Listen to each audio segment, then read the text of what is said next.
Earthliness is always a short game because it always has an end game. Grace and peace, everybody. Welcome to Sabbath School Study Group. My name is Chris Bailey. We're on the road in Little Rock, Arkansas, and grateful that we can still be in the Word together, because in this series, we're going through Colossians and touching in with being in touch with Christ, living with Christ. So this part one, the lesson's entitled Ending Earthliness. And when I think of earthliness, I think of things that are of this world. And one of the things that makes living in this world so much different than living in heaven is eternality versus finiteness. Everything is going to end here because it is of this world. So when you look at the counsel in Colossians chapter 3 and verse 5, where it says, mortify therefore your members, which are upon the earth. Now, what is of this earth? Fornication, uncleanness, inordinate affection, evil concupiscence, and covetousness, which is idolatry. These are the things that are of the earth, earthliness. I can say that I am guilty of many of these things, and you can too. So altogether, we've all made these mistakes before. And my question to us is, when we were living that life, or even if we're in that life now, does it go on? Like, does the joy or the thrill continue? Does the high keep lasting or even go higher?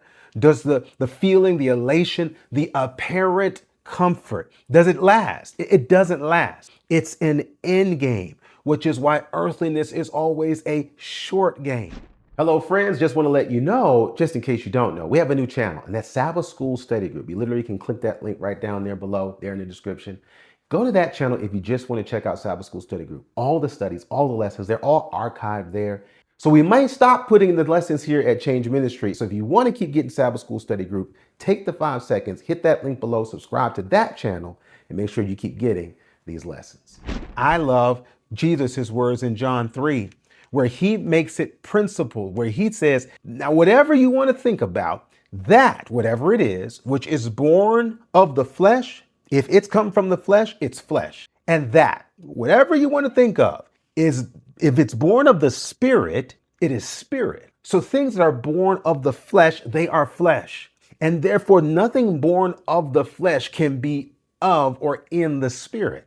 In the same way, whatever is born of God, born of the Spirit of God, it cannot be flesh, because its origin dictates its output. In the same way, you can and we can't expect anything earthly or earthly to last forever, because it's from here. One more in Colossians 3 verse 1. If you then be risen with Christ, here's the hope of the gospel.